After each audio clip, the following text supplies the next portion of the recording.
Ongi etorriak osasuntsu eta pozikeko beste programa batera.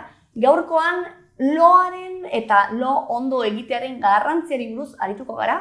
Eta horretarako Ibon Gurrutxaga, gure ohiko medikua, dugu gurekin.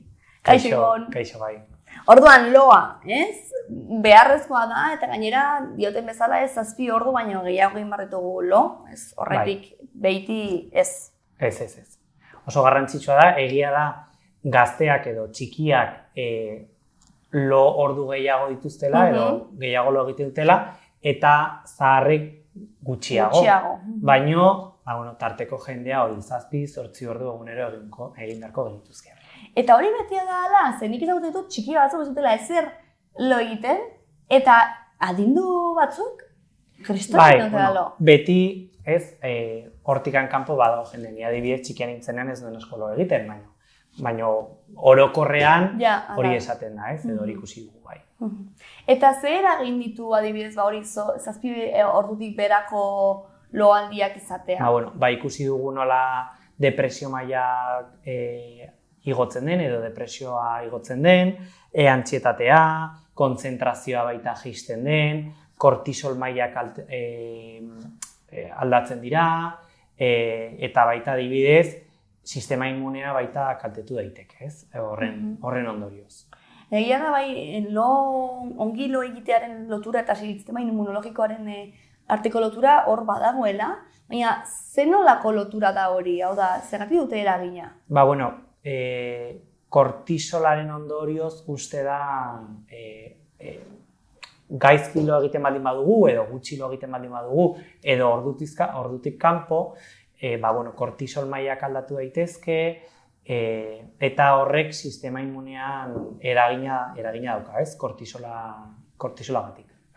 Eta gero, baita ere, beste programaren batean aipatu dugu ez, baina berez egin beharko genuke lo gauean, ez? Eta ez egunean zehar, baina pertsona askok ez, lanagatik edo, ezin dute horrela egin. Zer nolako eragina du horrek gure osasunean? Esan nuen moduan, eritzen genuen moduan, kalte asko ditu orduz kanpo lo egitea, adibidez minbizi tasak igo daitezke, depresioa, antsietatea esan dudan moduan, eta hori ekiditeko, lo egin beharko genuke gauean, eta gomendio desberdinak daude, edo gomendio asko daude, lotan edo era sartzerakoan lo hartzeko, errestasun gehiagorekin. Adibidez, pantailak eta alde batera uztearena hori beti esan digute, ez? Pantailak utzi, argiak baita piztu edo maila jeitsi, baita afaldu 2 ordu baino lehenago. Sabela beteta ez. Hori, oean 11etan sartzen baldin bagara, goiko 11etan, 9etan afaldu, eta, Coca-Cola, alkoiak, eta tabakoa baita horiek ekidin, ez? Gauean edo afaltzerako orduan. Eta baita afariak gantzazko ez izatea, digestioa errezago egiteko, ze azkenean denoi gertatu zaigu, ez?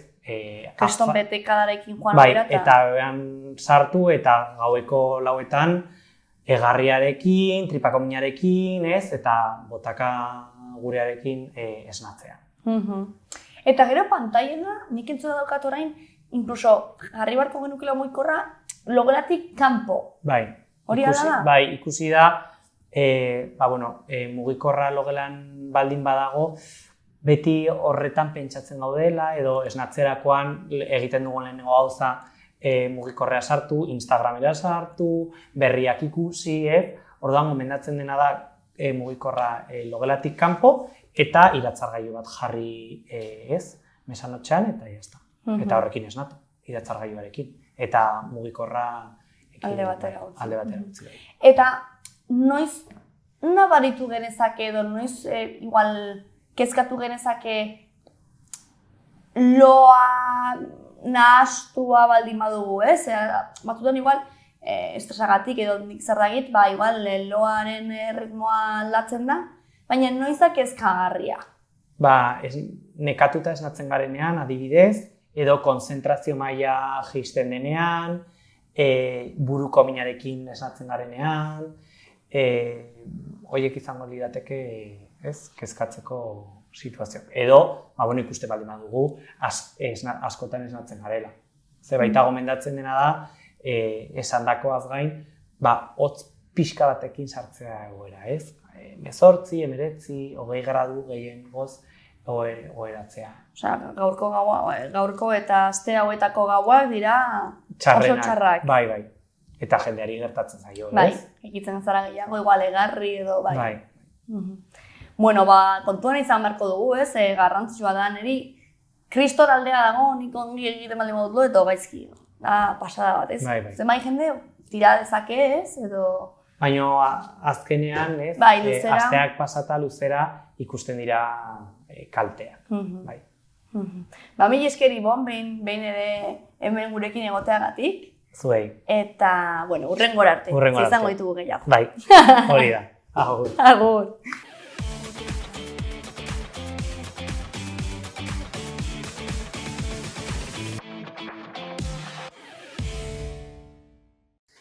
Elikadura ohitura osasungarriak osasun prebentzioan. Elikadura ohitura osasungarriak osasuna babesteko eta gaixotasunak prebenitzeko funtsezkoak dira. Hauek erdiesteak energiaren oreka, nutrienten erabilera egokia eta osasun orokorra hobetzen laguntzen du. Ona nola? Elikagai aniztasuna eta oreka, frutak, barazkiak, proteina osasungarriak, arraina, aragia, lekaleak, zereal integrala eta gantzak, olio osasungarriak, fruitu lehorrak. Konsumitzea da osasuna zaintzeko gakoa. Hori lortzeak gorputzak behar dituen mantenugai guztiak jasotzen ditu. Eguna hastea gosari osasungarri batekin. Gosari osasungarriak ala nola zereal integralak, frutak eta esnekiak eguneroko energia ematen du metabolismo aktibatuz eta goizeko goseari erantzunez. Neurrian jatea eta hidratazio egokia. Porzioen kontrola eta ura edatea garrantzitsua da. Elikagaien gehiegizko konsumoa eta hidratazio falta saiesteko. Gaixotasunak prebenituz eta digestioa lagunduz. Fritura eta elikagai prozesatuen murrizketa. Frituak, azukreak eta prozesatutako elikagaiak gehiegi konsumitzeak osasun arazoak ekar ditzake. Hala nola obesitatea, diabetesa edo kolesterol altua. Janari arin eta kalitate onekoak aukeratzea.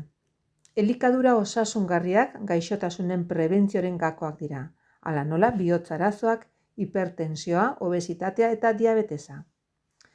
Elikadura ohitura osasungarriak egunerokotasunean txertatzea prebentziozko neurri garrantzitsua da eta hori lortzeak osasun hobea eta bizitza aktiboagoa ematen du.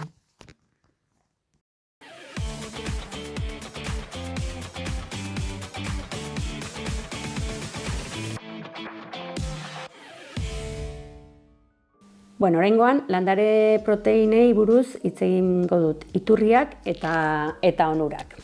Zein dira ze elikagai dira landare proteinen iturri nagusiak? Bueno, alde batetik ditugu lekaleak, hau da, lentejak, babarrunak, txitxirioak, bertzaletik badugu soja eta derivatuak, hemen sartzen dira tofu, tempe eta soja edariak. Gero bestalde ditugu frutu idorrak eta haziak, hau da, intxaurrak, almendrak, txia eta kalabaza haziak. Gero ditugu zereal integralak, olo malutak, arroza integrala, artoa, eta gero barazki batzuk ere bai, brokolia eta espinakak bezala. Nola sartzen ditugu eguneroko dietan? Bueno, gosarian adibidez, olo malutak eta frutu lehorrak sartzen alditugu, bazkarian babarrunak eta arroza sartzen aldugu, eta afarian tofu barazkiekin astean pare bat aldiz lekaleak sartzea oso gomenigarria da. Horrela lortzen aldugu proteina kalidade handiko janariak. Ze onura ekartzen ditu landare proteinen kontsumoak animalia jatorriko proteinaren aldean? Bueno, alde batetik kolesterolik ez dute, orduan gure bihotza babesteko oso gomenigarria. Zuntz eta antioxidatzaileak dituzte, orduan digestioa eta osasuna hobetzen laguntzen digute. gaixotasun arrisku txikiagoa ematen digute, bihotzeko gaitzak gutxiagotu egiten dira, bi motako diabetesa ere bai gutxitu egiten da, eta zenbait minbizi mota ere izateko arriskua gutxitu egiten da. Eta gero ingurumenarekiko jasangarriagoak dira. CO2 gutxiago sortzen dute eta ur gutxiago erabiltzen da baita ere. Nahikoa da landare proteinetan oinarritutako dieta bat? Bai, lekaleak, zerealak eta frutu lehorrak kombinatzen baldin baditugu modu egoki batean, funtsezko aminoazido guztiak lortu alditugu eta horrela proteina kalidade handiko produktuak lortu.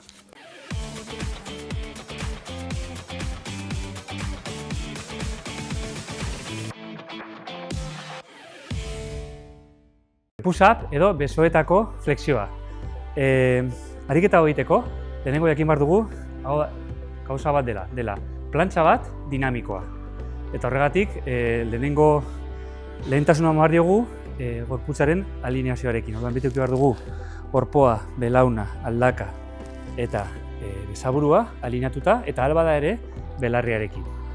Orduan, egingo duguna da lehenengo plantxa bilatu eta gero besoen mugimendua egiteko pentsatu behar dugu besoak egon behar dira beti 45 grado gorputzarekiko, bai? Horrelako posizioan eta ez hemen.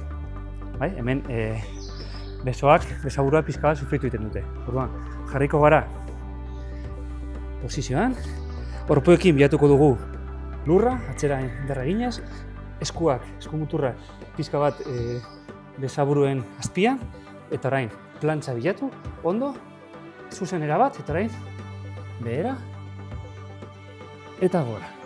Askotan gertatzen da, jendeak alineazioa ematen duela, baina gero burua erori egiten da. Horrela. Eta burua da, lepoa da, gure bizkarraren luzaketa bat. Beraz ere, egon behar da alineatuta. Orduan, gora eta bera, erabat luzatuta. Kontrolatuta, eta plantxa ondo eramen. Jendeak egiten du asko horrela, erori egiten da, eta gero horrela, eta hori da, nukleoko indarra falta dagoelako. Nola egin dezakegu ariketa hau errazteko. Egingo dugu gauza bera, baina belaunak lurrean apoiatuta dagoela. Horrela palanka, moztu egingo dugu, edo motzagoa izango da, eta nukleoak lan gutxiago inbarko du. Eta karga gutxiago daukagu besoetan ere.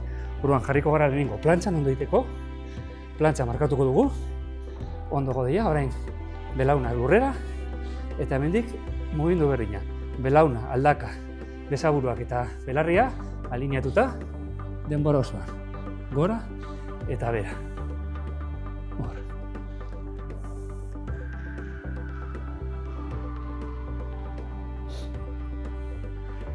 Beste modu bat, ariketa hau egiteko,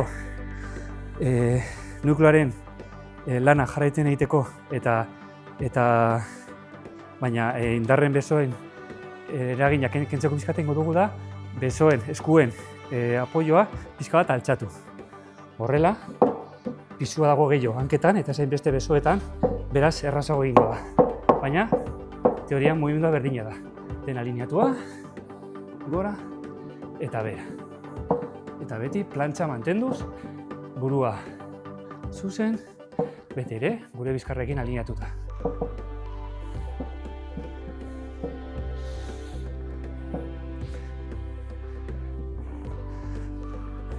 Zailtzeko pixka bat edo intentsitate gehiago sartzeko gure push-upari egingo dugu alderantziz. Orain jarriko dugu hankak bankuaren gainean edo altuera batean, eta orain pisu gehiago edukiko dugu gure besoetan. Beraz, intentsitatea orain fokalizatuko dugu gure besaburuaren, pektoralean eta trizepsen enfokatuta hor. Gauza bera, denbora osoan, printzipioak mantenduz, plantxa bat, eta hemendik behera. Mantenduz gorputzaren alineazioa, besaburuak beti gorputzetik, besoak gorputzetik 45 gradutara.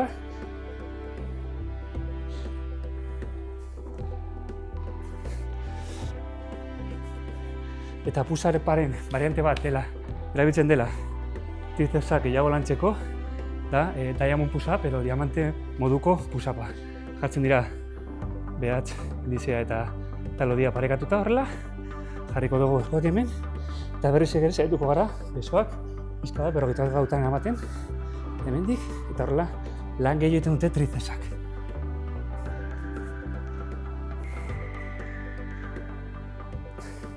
Eta pusa guztietan bezala, mantenduko gu gure alineazioa eta printzipioak mantenduz.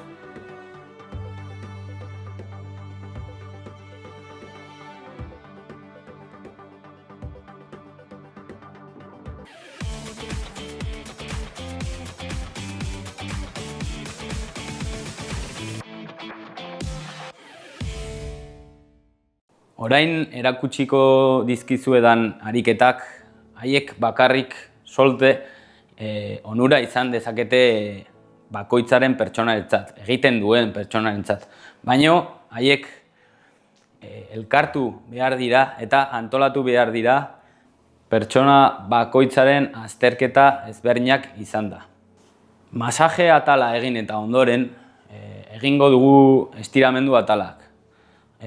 Hobe da masajea egitea lehen da bizi eta gero estiramenduak. Horrela, muskuluak leunduko ditugu eta estiramenduak egiteko errestasuna emango diogu. Orain, iskiotibialak landuko ditugu. Hankaren atzeko partea iskiotibialetatik hasten da. Iskiotibialak eta lehen esan dudan bezala, bikiak eta soleoa. Orduan, buruz gora jarriko gara, eta adibidez, eskuineko hanka landu nahi baldin badugu, goma oinan jarriko dugu, eta gure gorputzerantz tiratuko dugu. Saiatu beti gure hanka zuzen egotea. Ez da irekita, ez da itxita, edo belaunaren rotazioarekin. Konpentsazio horiek estiramendua gaizkitu egin dezakete. Orduan, gurera bota eta tentsioa sokarekin guregan. Ikus dezakegu ze erlazio daukaten iskiotibialak, bikiak eta oin plantako muskuloak kate muskular berdinean daudelarik. Nola ikus dezakegu? Hola estiramendua egiten badugu, pixka bat tiratuko zaigu, baina hanka eta oina gurera etortzen badira, gehiago tiratuko du. Zergaitikan hanka gurera etortzean hemen gehiago tiratzen zait, erlazio horrengatik.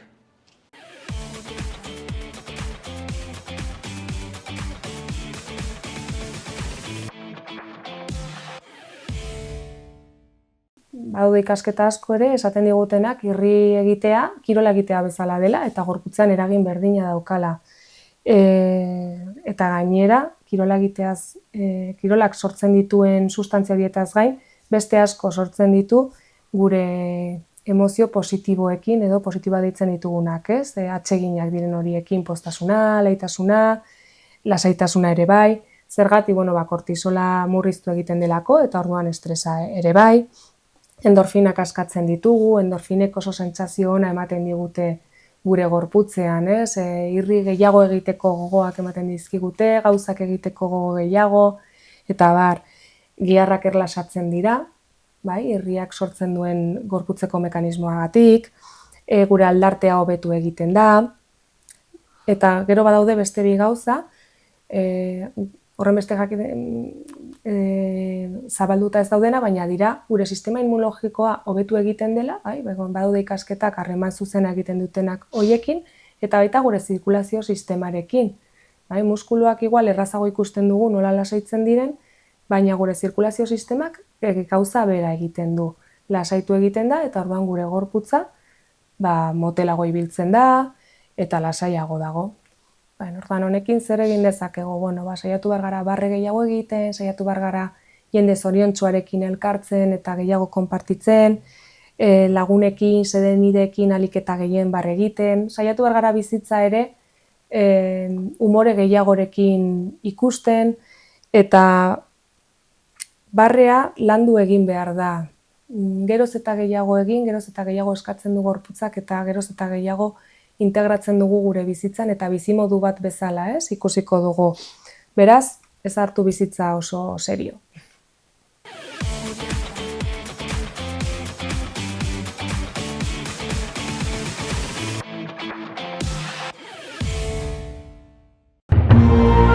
Gobierno de Navarra. Nafarroako gobernua.